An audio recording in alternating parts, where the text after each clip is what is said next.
할렐루야, 오늘도 좋은 날입니다. 욥기 23장 10절 말씀 묵상입니다. 오늘은 나를 정금으로 만드는 고난이라는 제목으로 말씀을 나누도록 하겠습니다. 욥기 23장은 정말 많은 신앙인이 사랑하는 구절들이 들어있습니다.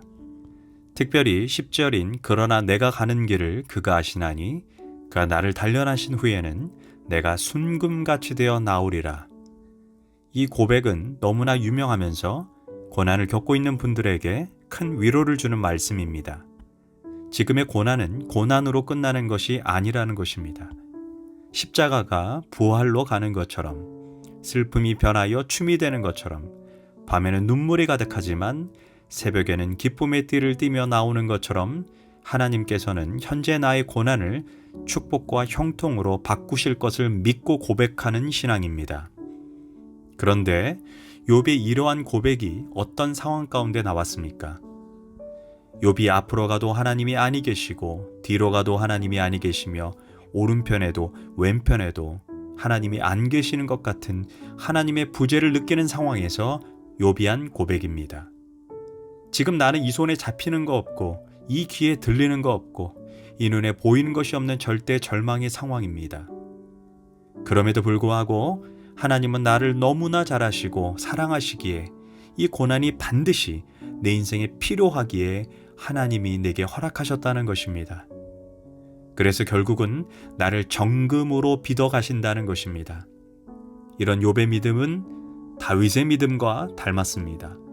다윗은 시편 23편에서 내가 사망의 음침한 골짜기를 다닐지라도 해를 두려워하지 않을 것은 주께서 나와 함께 하심이라.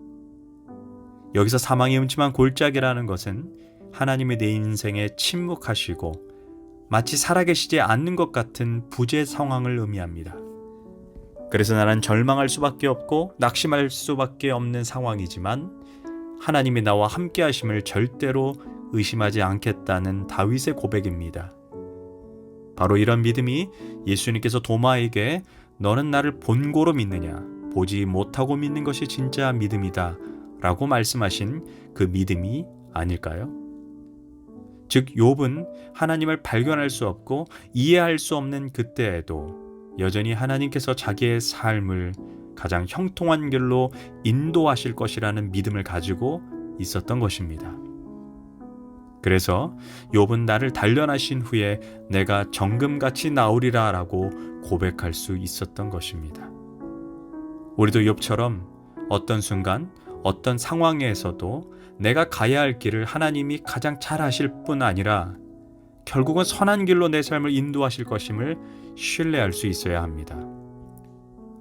사실 우리가 이 세상을 살면서 욥이 경험한 것 같은 심각한 상황은 아니더라도 깊은 수렁과 고난을 느끼게 하는 상황에 놓일 때가 있습니다. 갑작스러운 사업의 파산, 자녀의 문제, 누군가로부터 중상모략으로 공경에 처하고 신용불량자가 되어 곳곳에서 빚독촉을 받게 될 수도 있습니다. 갑작스럽게 다가온 질병으로 인해 힘겨운 투병을 하게 될 수도 있습니다. 또한 내 뜻대로 내 계획대로 되어지는 것이 하나도 없다고 느껴지는 실망감이 찾아올 때도 있습니다. 그러나 그러한 상황조차 내 인생을 하나님께서 당신의 섭리 가운데 내 삶을 이끄시고 인도하심을 믿을 수 있어야 합니다. 이때 우리에게 필요한 것이 절대 감사, 절대 긍정입니다. 그러나 반대로 우리가 골똘히 생각해 봐야 할 것들도 있습니다. 내 인생에 찾아온 고난, 시련, 연단, 그 모든 것이 과연 나를 정금으로 만드는 과정일까 질문해 봐야 합니다. 많은 사람이 착각하는 것은 모든 고난이 나를 성장시키고 성숙시킨다는 것입니다. 그러나 성경은 고난이 찾아오는 이유를 두 가지로 설명합니다. 첫째로 자신이 죄를 지어 당하는 고난이 있습니다. 이런 고난은 나를 성숙시키는 고난이 아닙니다. 베드로전서 2장 10절에서 죄가 있어 매를 맞으면 무슨 칭찬이 있으리요라고 했습니다. 야고보서 1장 13절에서 16절은 이렇게 말합니다. 사람이 고난을 받을 때 내가 하나님께 시험 받는다 하지 말지니 하나님은 악에게 시험 받지도 아니하시고 친히 아무도 시험하지 아니하시느니라. 오직 각 사람이 시험을 받는 것은 자기 욕심에 끌려 미혹됨이니 욕심이 잉태한즉 죄를 낳고 죄가 장성한즉 사망을 낳느니라. 내 사랑하는 형제들아 속지 말라. 이게 무슨 말입니까? 자기가 죄를 지어서 고난을 겪으면서 왜 내게 이런 고난을 주셨습니까? 하나님께 감히 따지지 말라는 것입니다. 내가 죄를 지어 고난을 당한다면 그것은 하나님이 나를 연단해서 정금으로 만드는 과정이 아니라 단지 내 죄에 대한 대가를 받고 있는 것입니다. 가령 내가 부정부패를 저질러서 감옥에 들어갔다면 이는 나를 성숙시키는 고난이 아닙니다.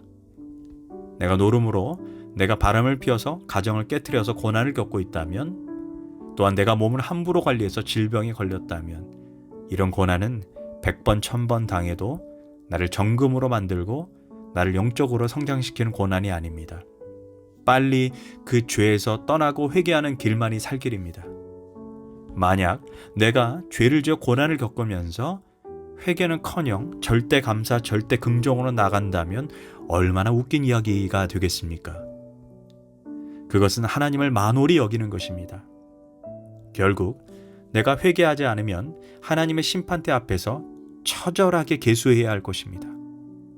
그래서 이런 고난은 많이 당하면 영적 성장은커녕 결국 몸만 망가지고 마지막에는 지옥으로 가는 것입니다. 반면 욥처럼 애매한 고난, 하나님을 경외하다가 하나님께 헌신하다가 당하는 고난을 당해야 합니다. 베드로전서 2장 20절 후반부에서 선을 행함으로 고난을 받고 참으면 이는 하나님 앞에 아름답다라고 말합니다. 오늘 이 시간 내가 정금으로 만들어지기 위한 고난을 겪고 있는지, 아니면 죄로 인해 심판으로 인해 고난을 겪고 있는지 자신을 돌아보는 시간을 가지는 하루가 되기를 원합니다. 기도하겠습니다. 하나님은 그가 하시나니 나를 단련하신 후에 나를 정금같이 만드신다고 했는데, 오늘 내가 하나님의 깊으신 뜻을 행하다가 고난을 당하게 하소서. 예수님의 이름으로 기도합니다. 아멘.